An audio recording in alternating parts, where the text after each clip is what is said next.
Super. Okay, cool. So welcome everybody, and it's good to be here again on another episode of Talk to Your Meeting Doctors. With me, my co-host, Martin Duffy. Hi, Martin. Evening, everybody. Good to see you all again. It's great to be here again with you, Martin. As always, every month we have this space for dialogue, and we usually invite, most of the times we invite renowned facilitators, renowned meeting experts that will join us on a dialogue on the purpose of meetings on everyday life, right? But not necessarily our topic today. I will go in a minute there. But let me just briefly introduce, as I'm sure they will be able to do for themselves, Martin Aldergard, whom I met during COVID, and we never physically met, but I think I have a strong connection with Martin due to Martin Aldergard. And Martin Duffy is more or less the same, right? Martin, I almost miss you when you're in Algarve here. Yeah.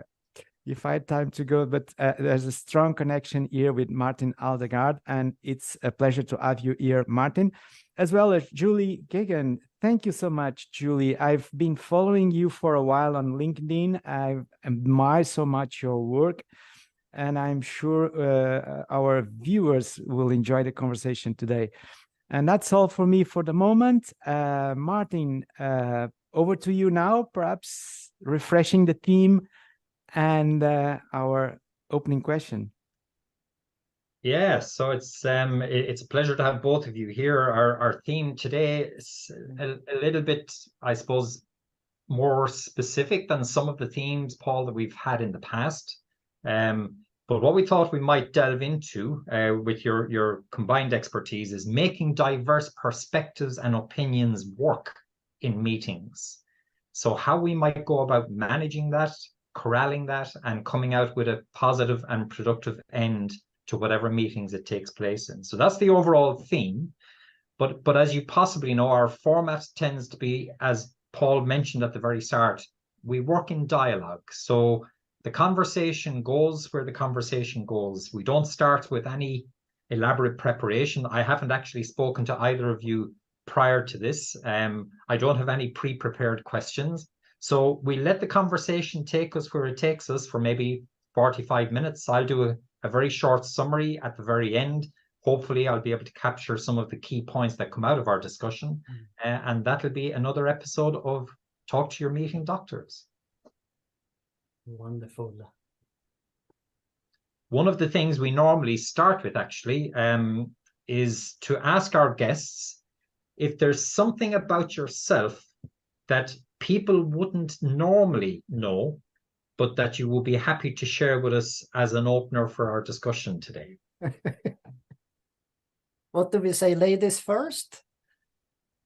Well, maybe because I played the little spy within the European institution during a bit less than 20 years. I was so passionate about the European project and wanted to do to make it more inclusive so that citizens would vibrate with Europe and everybody will enjoy, you know, being part of it, being part of this fantastic collaborative project. And so during 19 years, you know, I played the little consultant inside the house and investigating a little bit how it was working, but mostly with a view to, if you prefer, think about or prepare one day the conditions to make it really, really inclusive. And so that the passion I could feel inside would be communicated outside. And so maybe not everybody knows about this. That's it. Super. Yeah. And on my side, I don't know, perhaps not everybody know that I've lived 23 years in Asia and built a company in Asia, and I just moved back to Sweden last year, and I starting all over again. I was in a company with almost 30 people that we built from the ground up, and now I'm a one-man show and enjoying life and trying to be closer to my family in Sweden. So, that is how my private side has really impacted my business side, and actually relocating back to Europe after That's a a very big long change, time. isn't it? A big change. And by the way, Martin, I can see you have a lot of instruments behind you. I don't play guitar, but I play Swedish fiddle. So my hobby is Swedish folksmusic, which I now play about 1 or 2 hours per day, actually. Fantastic. Oh, fantastic. Oh, your colleagues in Asia are going to miss those. No, they are not missing that part. Yeah. So you didn't play when you were there? No, no. Well, just as we were speaking, Martin, very briefly, just before we went live, one thing that people probably don't know that much about me is that all of about close to 40 years ago, I went and did some busking in Kristianstad in Sweden, In the south. where you are based. So that's one of my claims to not so much fame, but at least we had a very good time at the time, many years ago when I started playing these instruments. So yeah, music can connect. Oh, for absolute certain, it's pretty amazing, and maybe there's a theme in there, Paul, that at some point we could discuss the possibility of using music in meetings to communicate. Totally. I did it. Oh, hey, tell us, Julie, tell us. A special training at the European Commission during the Carriers Day. Yeah. We invited a team, I think it was from Austria, and to make people understand, the dynamics of teamwork and how you can, move from, towards emergent collaboration. We used music, but with our hands, or, clapping or singing. Everybody was, allowed to do what they wanted. And this experience was amazing. We learned so much, we learned so many insights from this. Definitely. I can also share here, Martin, and I'm sure this will connect with our team eventually. Yeah. That's when I did a facilitation training in Barcelona. We were all in this very old rural resort, and the resort had a small chapel, and this was a very, very old chapel, but full of mystic environment there in all this scenario. And after dinner, the participants, we challenge our trainers to say, let's do an improv on the chapel. So we all went there, and with our own voices, we start to improvise something that was the most amazing experience in my life. And it all brings us to a level of connection that I was never seen before. Wow. And then it impacted on the training the following day a lot. I can imagine. Wow. But does that segue us into perspectives and opinions and how to bring diversity into a meeting? Is that a theme that Julie, obviously you've used this. Did it have an impact on bringing in diversity and opinion and managing that in the meeting context?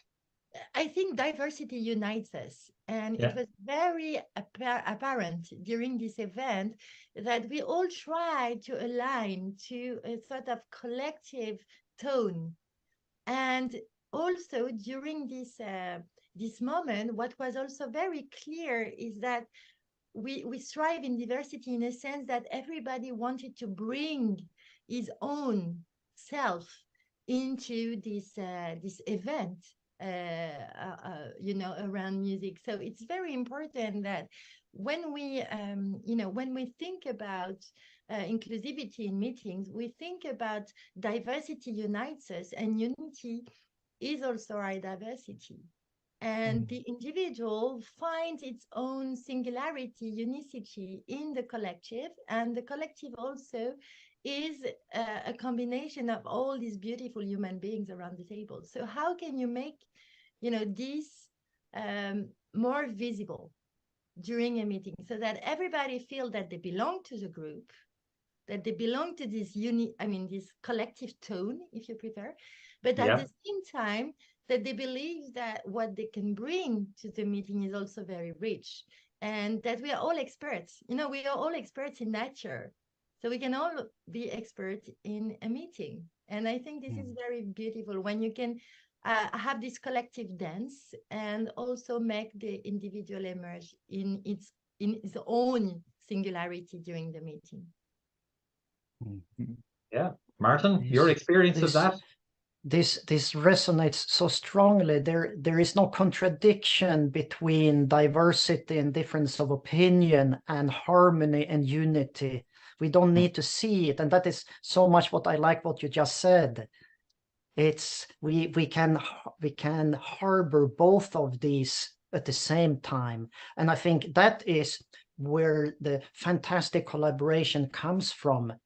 When we have something that brings us together. It could be music, it could be a goal, it could be a company vision, it could be a task. If something brings us together and we trust each other that we all want to achieve the same, we have the same goal in mind, we have the same passion, and then we feel free to bring our uniqueness to that.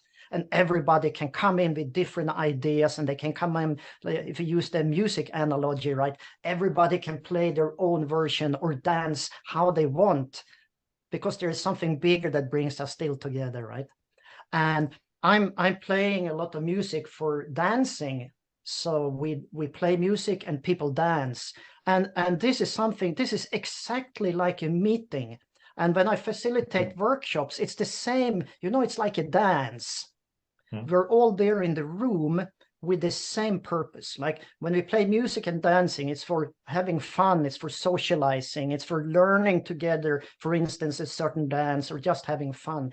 In a meeting, we still have this unity. We're in the room for the same purpose.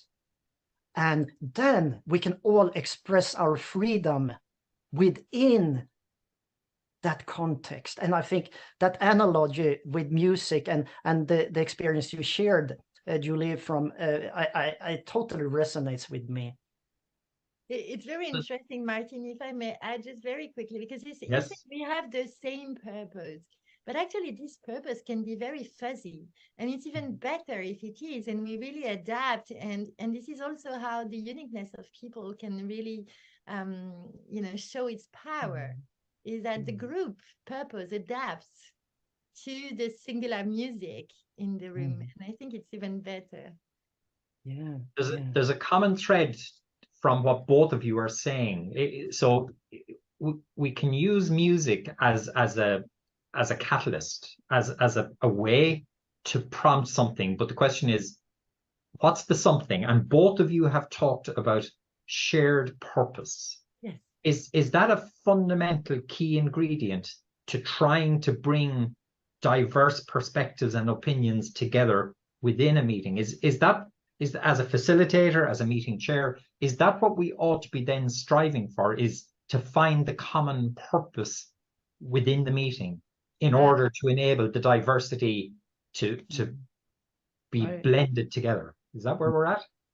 I'm thinking in one tangent now that yes, most meetings have the purpose to establish some sort of a common idea, or find a solution together, co-creating something, right? To find some sort of a common purpose. It could be bigger or smaller, but I think, like Julie said, they could go both ways.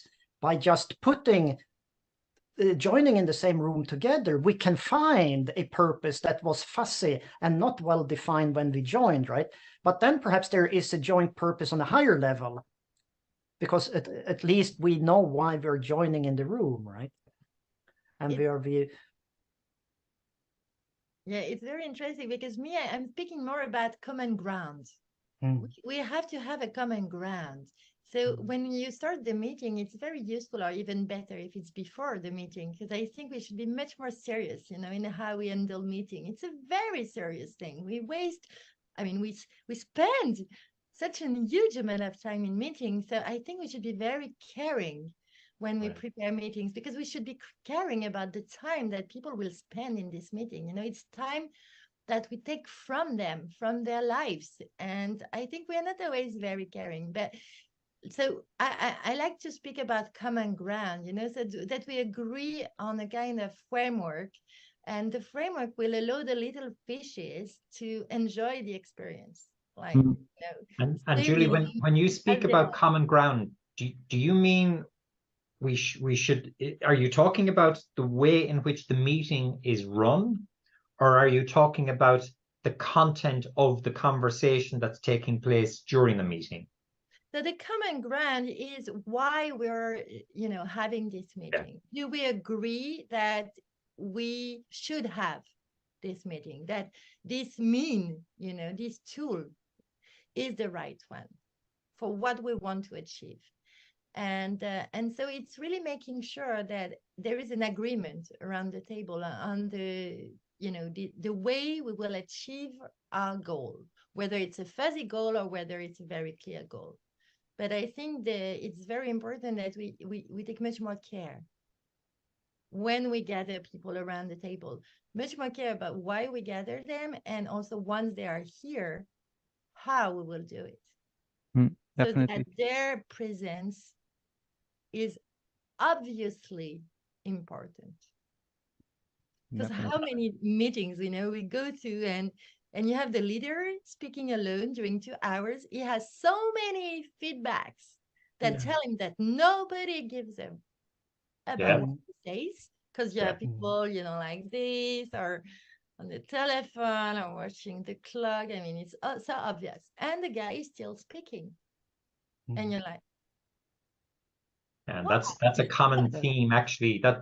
That's a very common theme that has come up over many of our conversations, Paul, over the last 2.5 years at this stage now.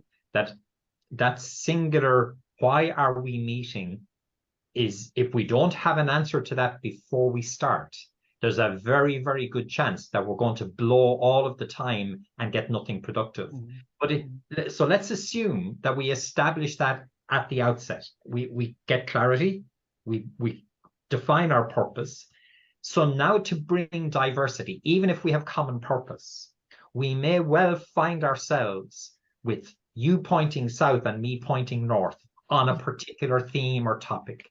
So our challenge then is, how do we bridge those gaps in a meeting context, in a meeting setting? This is, to me, is super interesting, because we want those diverse opinions and perspectives to be there, right? But I think something that is important to do is to establish a common language or a context or a big picture view. Because if we start to talk, let's say we're in a problem-solving meeting, and people just start to bombarding their different opinions on what's the best way forward, right? It's so easy that we speak across each other, or it doesn't touch. Sometimes we use the same words, but we understand different things inside, right? But in meetings, how can we let people discover together what are we talking about, and put the pieces of a jigsaw together? Aha, okay, you are coming from this perspective. I see your point now. I was talking from this perspective. And this is, for instance, why visual facilitation is so popular, right? Because we can visualize different ideas. And in my work, I'm using a lot of this big poster and tabletop material that we prepare before important meetings. For instance, it could be customer feedback. It could be a timeline of the industry development. It could be a picture of the whole value chain. So when people with different opinions clash, they can sort of say, I'm talking about this. And we can point at the same place on the map. I was talking about that. And then suddenly we open up to because we still understand, it's not like we're contradicting each other. We might have been talking about different parts of the problem. And that's for me, a very effective way to at least start. Yeah. And we all know about the metaphor of the elephant, you know that.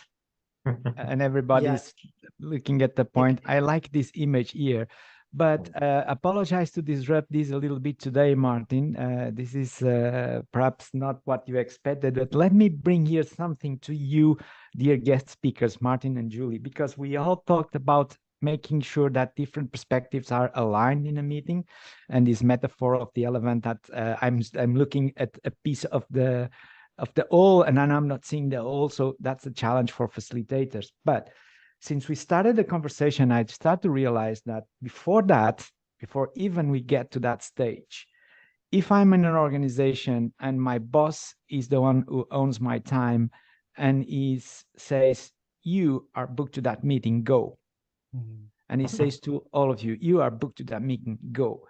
So how would that make me be willing to even share anything with my other colleagues in that meeting? So question to you is, isn't there a prerequisite before we start combining different perspectives about the whole person be in the meeting versus a slave being called to that moment in the life of the organization? If you are called to a meeting, and it's mandatory, your presence is mandatory, it's clear from the start that diversity won't be valued in this meeting. So you just go there and do your stuff in your brain and dream about your next holidays. I mean, it's clear that, whether you're here or not so important. So in this case, for sure, you don't need a real strategy. I mean, apart from being able to dream during the day, But if I want to answer maybe the question of Martin before about, how do you make this diversity emerge during the meeting? And I did a lot of very difficult meetings during the COVID crisis within the European Commission. We had sessions about the vaccines or, stuff that were a bit, polarizing at that time. What I learned from these events is that to make emerge the diversity within a room, you have to work on two things: the invisible forces and the invisible links. The forces, you transform them, you use them, you recycle them. The forces, for instance, and I'm sorry, I have also animals with me. So the forces, this is what you use, you recycle, you transform. This could be the fears that you find in the room. You have to work on them.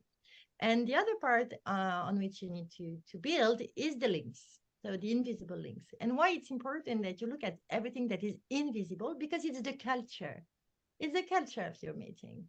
It's so the forces and the links will be the culture. And what do you do with the links? You cultivate them.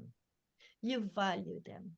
You're like a gardener during the meeting and you try to make them grow. So if you have someone, for instance, that is a bit fearful about the vaccines, what you do is you try to transform the forces and you cultivate the link. And it's very important that you don't censor the person from the start, because there's a lot that needs to emerge.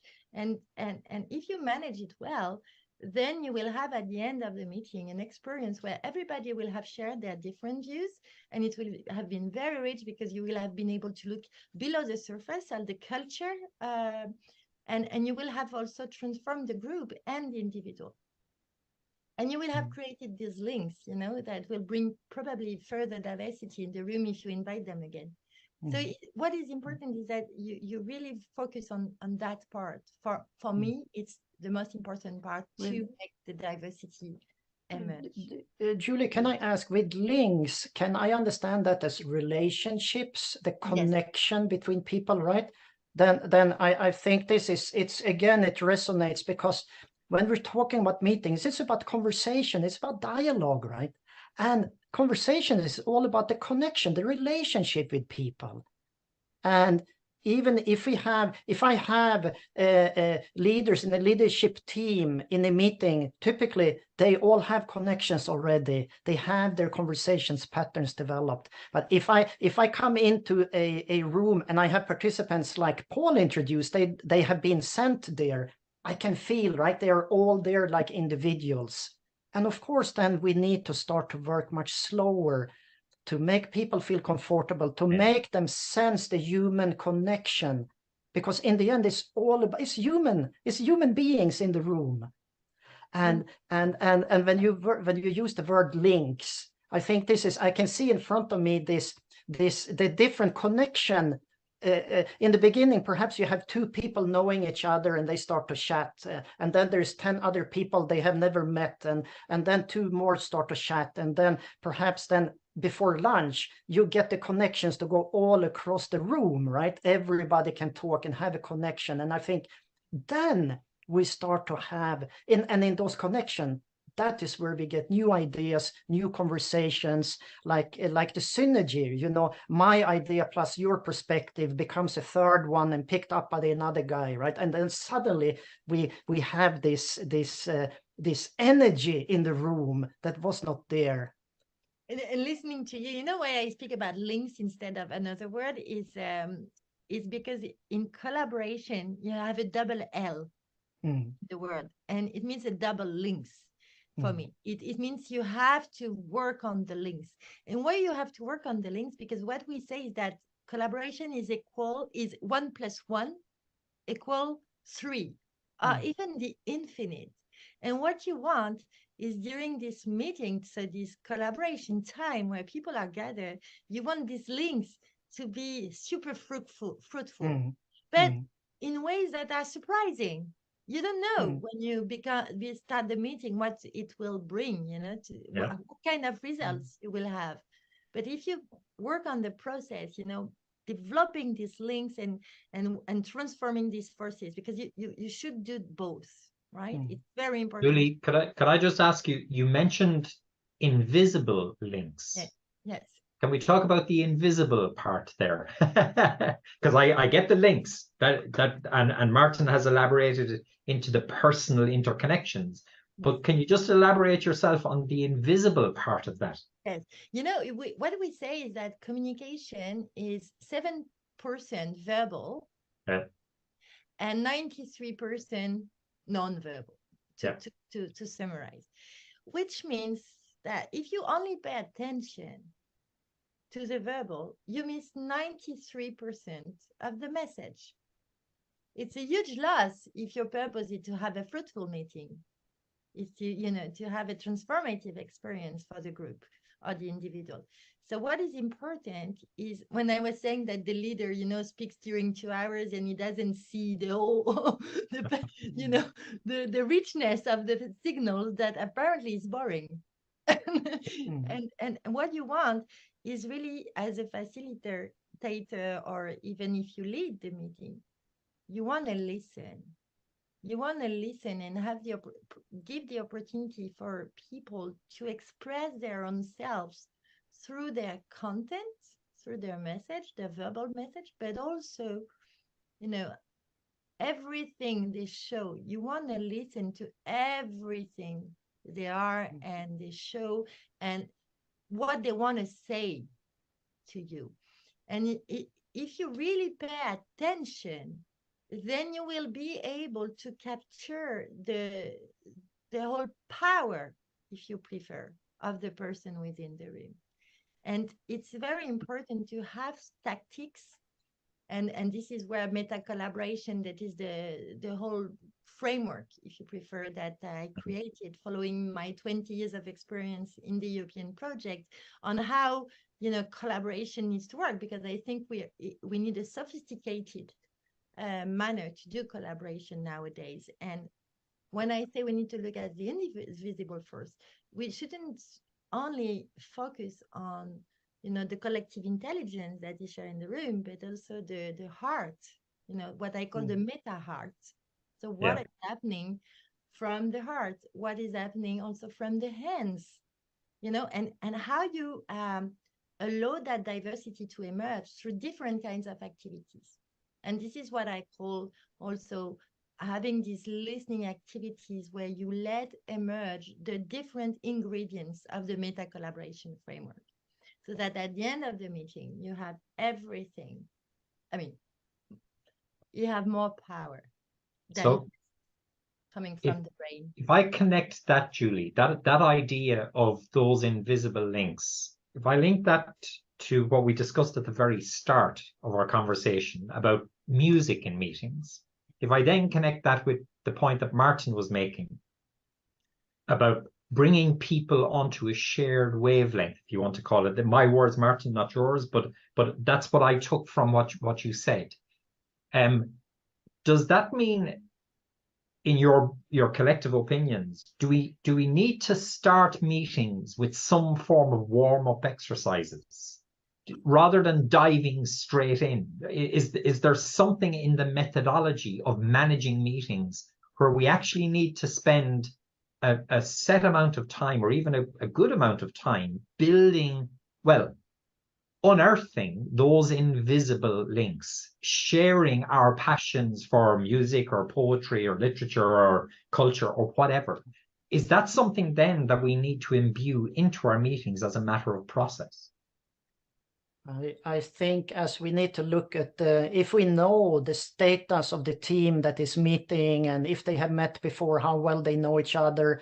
Yeah. I think we can do something. It might be something very short, something just to let everybody individually reflect, where am I? What will I bring to this meeting? Or just this pause and reflect a little bit. What attitude do I want to bring into this meeting?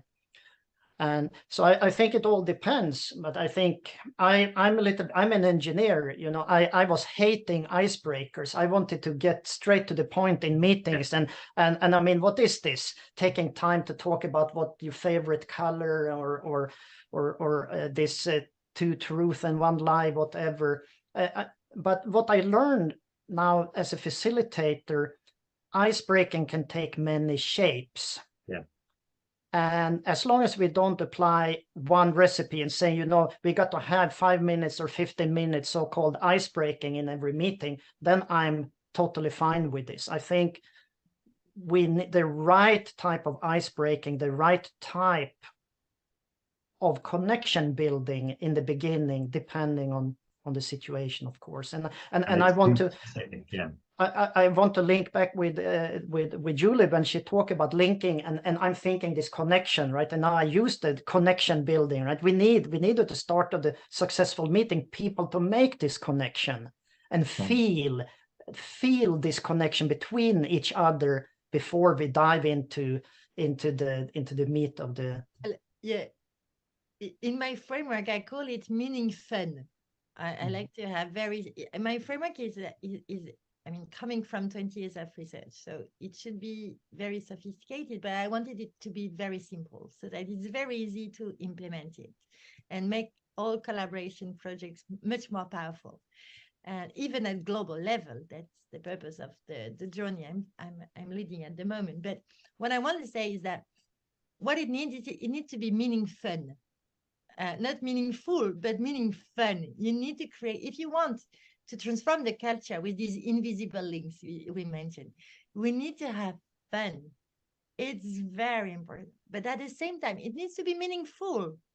Because as you were saying, Martin, we don't want to waste our time again. We want it to be meaningful. We want to understand why we have this icebreaker. And I think if you think about meaning fun, there are many ways you can have activities during the meeting at different times, not only just at the beginning. You can insert these activities that are meaning fun, so that at the end of the meeting you have something that is both fruitful and where people really had great time being together, because that's what you want, right? To have people happy and wanting to come back to the meeting that you organize. And I'm having this picture in my head when I'm thinking about meetings.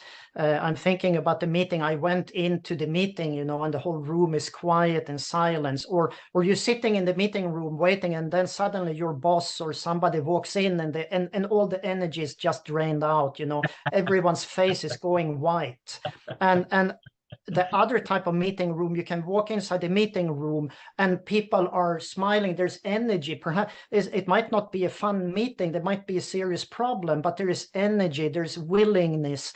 There is good intention. There is trust. There is support. You can touch it in the air. And these two meeting rooms, the strange thing is they can happen on the same floor. They can be neighboring meeting rooms. And the one meeting room is warm, and one meeting room is ice cold. And then at the end of the meeting, you have the leader from the cold meeting saying, "It was an excellent meeting. What happened at the end?" Nothing, stagnation, total stagnation. But in the other meeting, you have so much innovation. You have so much outcomes, you know, and people, because when you start a meeting, what you want and you should have in mind is the follow-up culture. You know, we have a meeting, we have all these beautiful ideas, sharing, etc. But what happens after the meeting? Usually nothing really. Yeah. And what you want is by having these meaningful activities during the meeting is also to insert that follow-up culture already from the meeting, because people will want to work together afterwards. They will want to, see each other, even just for a fun activity. But as you will have made it clear that it can be meaningful and fun, and so you can have great outcomes. And you have thought about, how can this meeting lead to other developments, that the collaboration doesn't end at the meeting, because it's such a pity if the collaboration is just limited to a meeting, and so I think that it's also, I wanted just to add this, how important it is to have the follow-up culture and all this innovation that happen in the meeting. Then you will have put in place already the mechanisms to pursue them outside of the meeting, and so the collaboration becomes really, really powerful, and not just, oh my God, that was so boring, I don't want to do it again. Yeah.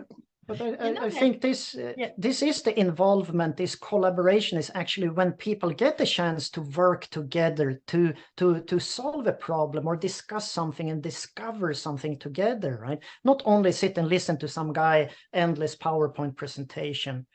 And I think coming back, Paul, you said a long time ago you had this statement around what do you do? You said something around when people are when it's mandatory to join the meeting, and I'm thinking those meetings are also something that, as a leader, as a manager, as a project leader, you need to be able to manage that situation when people coming in unwillingly, but they still need to go leave the meeting happy, right?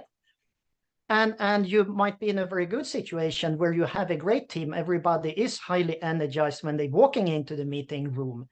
And I think today in large organizations, if you're a project leader, if you're a manager there, you probably got to manage all these different kinds of teams, all these different kinds of energies, which means, again, not only one recipe. You need to have a fairly large toolbox today as a manager, as a leader, because every meeting is going to be different and different energies, different.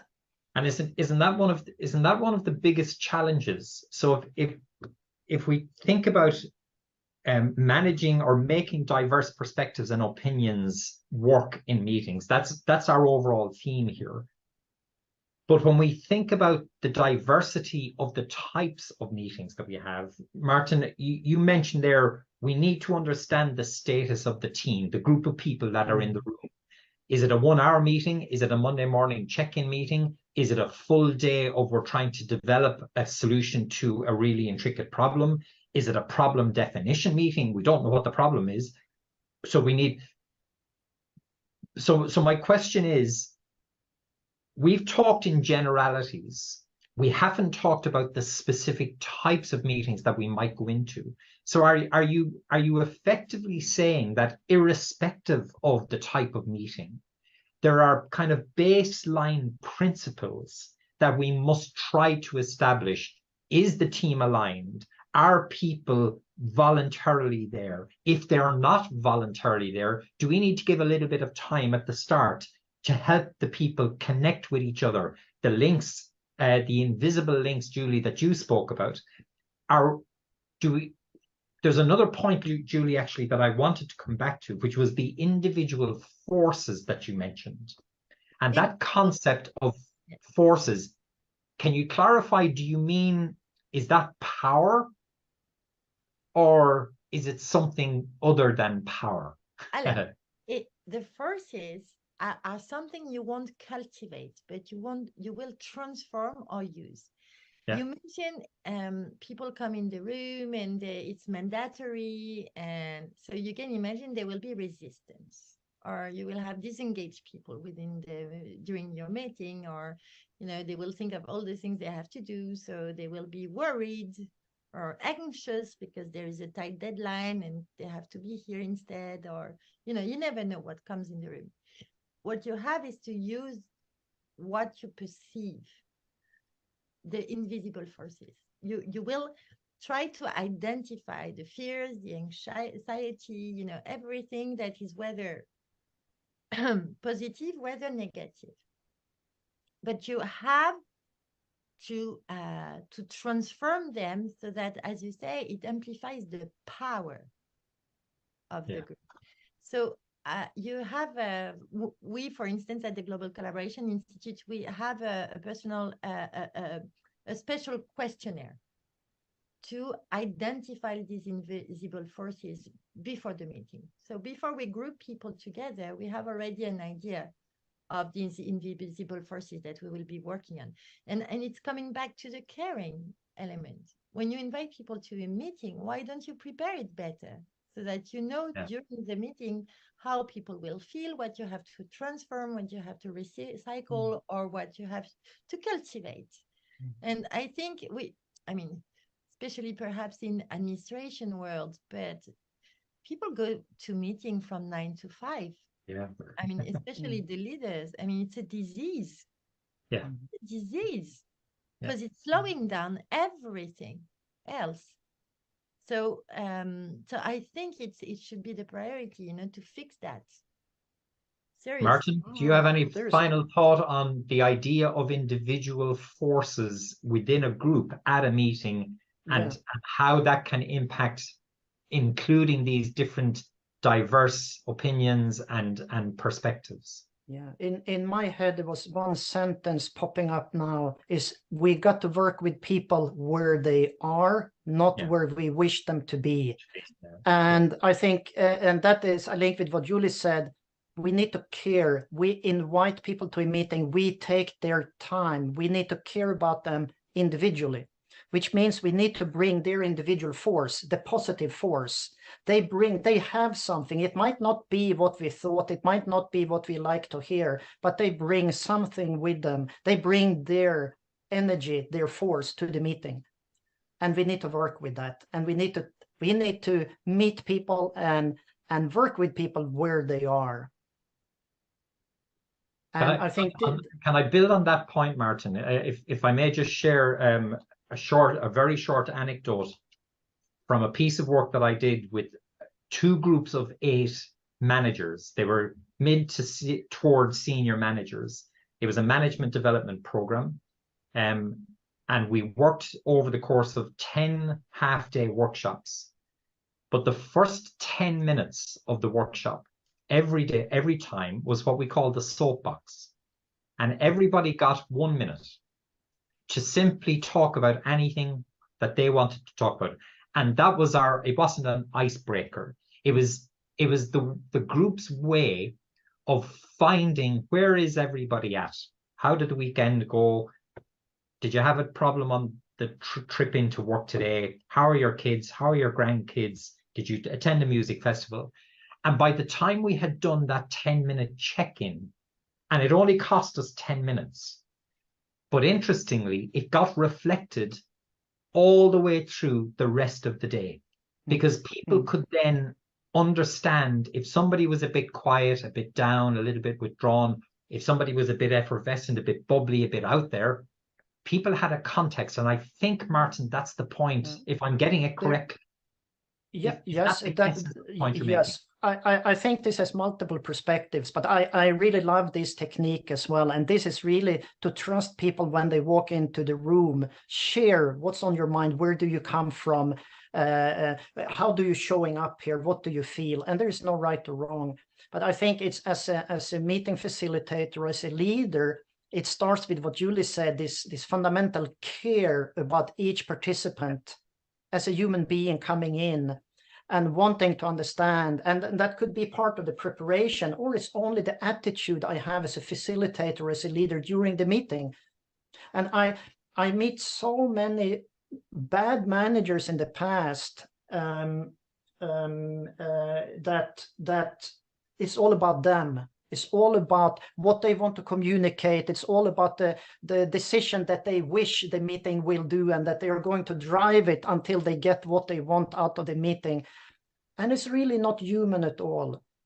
And it's like trying to treat people like machines rather than trying to fundamentally view each other as human beings and care. The second thing I wanted to add to that is, I think it's is also about not only about what the leader of a meeting can do, it's what I can do as a participant of a meeting, right? If I get asked to join a meeting, which happens so many times, right, I can also be proactive and think, how can I contribute in the best possible way? Not only show up like a dead head and waiting for things to happen, right? I think it's important when we work with manager development, with culture, that people also understand, how can I participate in a meeting if conditions are not optimum, right? But let me just challenge you here, Martin, and apologize, Martin, to stepping in, because normally you drive absolutely, all the Paul. conversation. But this is amazing to have these two colleagues here and sharing this expertise that they absolutely have. Martin and Julie, because I'm challenging you here a little bit, Martin, and I would like to hear your views as well. And here's Julie, because when you say I've met bad managers, I mean, shouldn't we avoid to evaluate people on bad or good? I think I would like to say different managers. Right? Yeah, it's a fair point. I got a little bit carried away. I agree with you. Yeah, because let's also try to empathize with the bad manager. You know, the guy who just called on the phone. You go to the meeting. You come here, and treating everybody as slaves. Right? Let's also empathize with that person. Not necessarily call it bad. Now, obviously, we have to think on the consequences of these. And you've just mentioned that there's perhaps a connection here between the type of leadership and even organizational culture you have. And we already talked about it, Martin, in other episodes. Yeah. And the results and the outcomes of your meeting. And I would like to try to understand, Martin, Julie, from your perspective, and taking in advantage that we want to accommodate different, perspectives in a meeting, is how important is leadership and culture in your perspective to accommodate this? Yeah, maybe I can just jump in here, Martin, if you don't mind, because again, I come back to the invisible links, but it's so obvious, Paul, that what you brought was a touch of culture and invisible link that is so powerful. When you say we shouldn't say badly manager, I think it's very important when you organize a meeting that you think carefully about the language that you use and how you model, in a way, the behaviors you want to see in the room. And if you want participation, obviously, it's easier if you appear very inclusive and not judgmental and open. And and we say, for instance, someone that speaks more than 40 seconds is narcissistic. So you try to, if you open the meeting, you try to stop at 40 seconds. And then you open the room, but in your language, you show that you're inclusive, yet you are not judgmental, like you've just done, Paul. And then people will ideally, through this invisible link, so the culture that you set up, do the same and repeat the same behaviors. And the more you will do it, the more it will be grounded, in the behaviors of the group. So it's very important that you think carefully about the model you can play in the room. So yes, it's the leadership and the culture.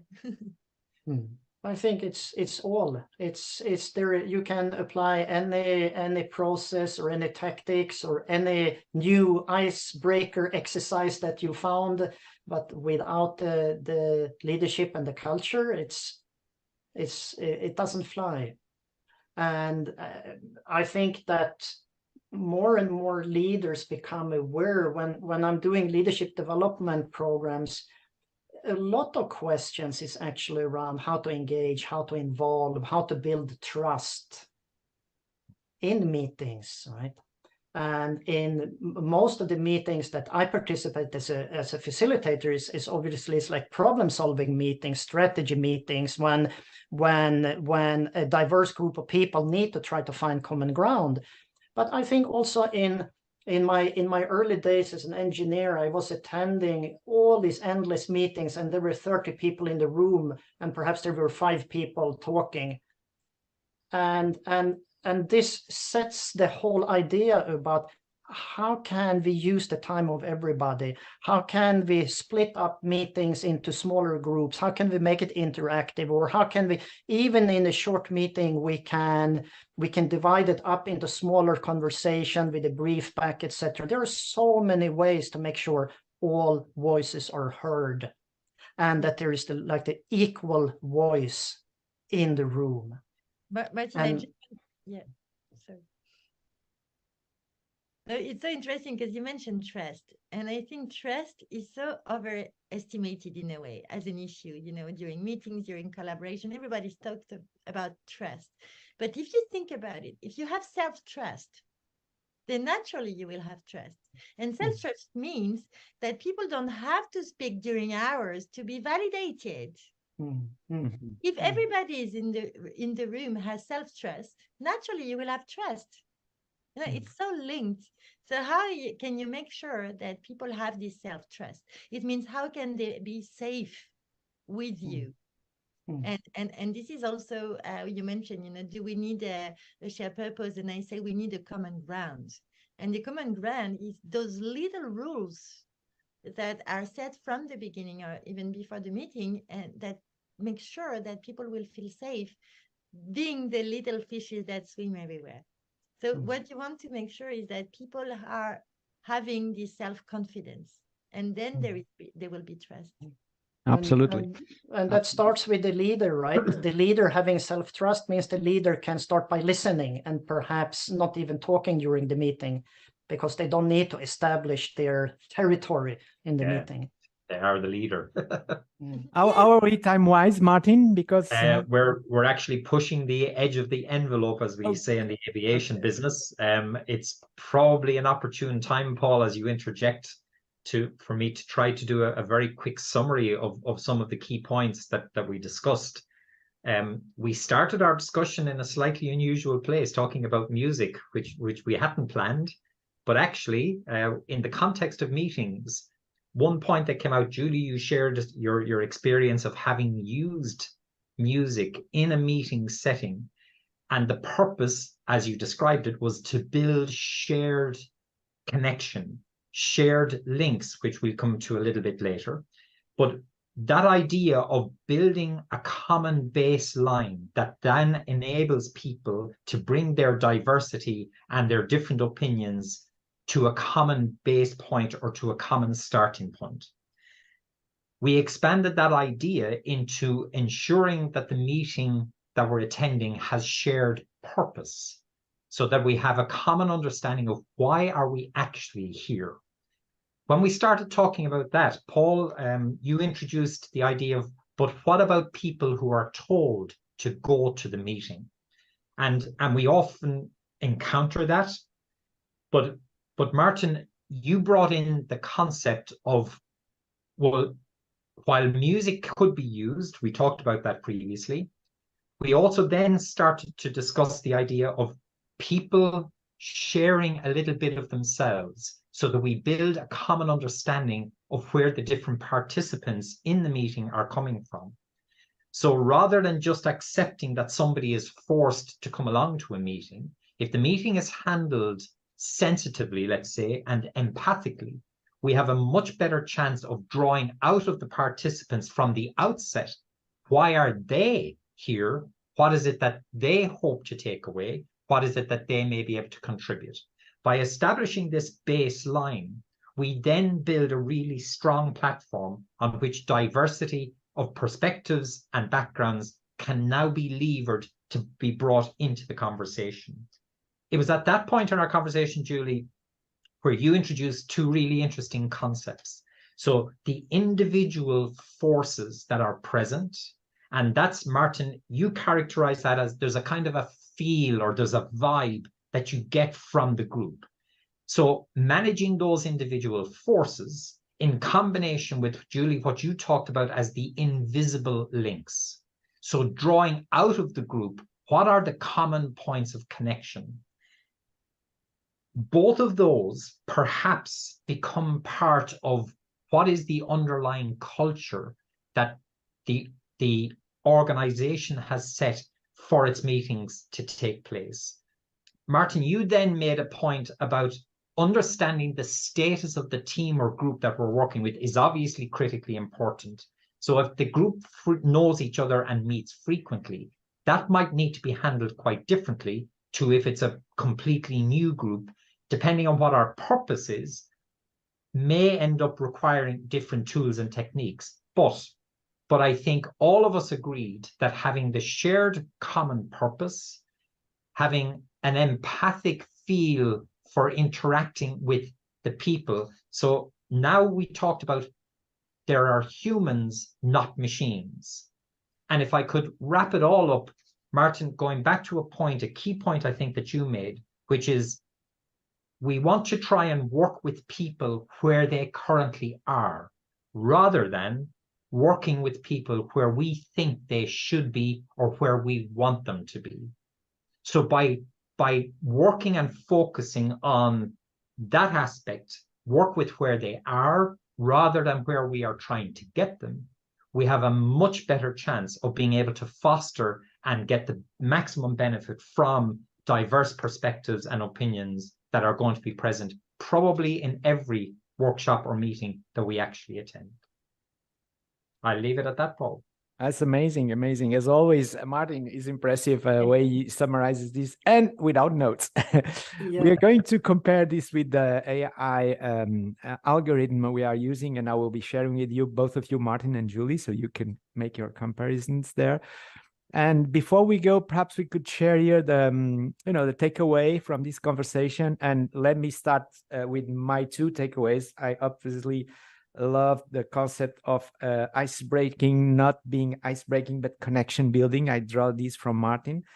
And from Julie, 2 points. Obviously, Martin, you already talked about the finding the invisible elements, but definitely, Julie, self-trust is an important element. And it's probably connects with what Martin said about the willingness of participants to give everything they got in order for the meeting to be successful. Thank you so much for this. Over to you for the next takeaways. Ladies first, Julie, maybe your takeaway from the discussion? Yeah, I gather many insights from all of you. But I just wanted to add something instead of doing the takeaway. I'm sorry, I don't respect the rule. I bring my whole diversity to this meeting. No, I wanted to say that when you talk about meetings and you talk about all these ingredients in a way, you think, oh my God, these meetings must be very long. How can we have meetings with all these different types of activities? I think we can make meetings very efficient if we are careful, as we say. So the caring element is very important.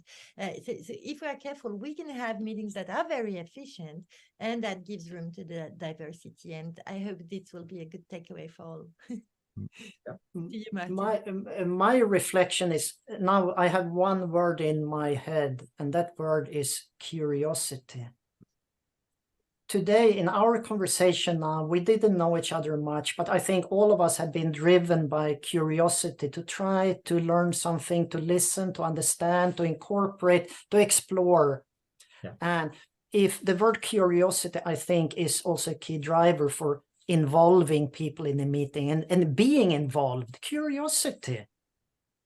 Yeah, excellent. Love it. Very good point. Very good point. Thank you so much, Martin.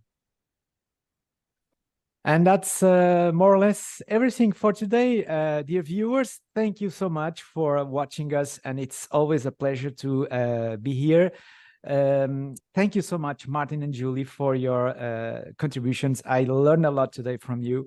Martin, thank you so much for your summary. You're always the best. And by the way, this is just a reminder. We are going to do perhaps next month or so another playlist of the golden summaries that Martin creates on every episode.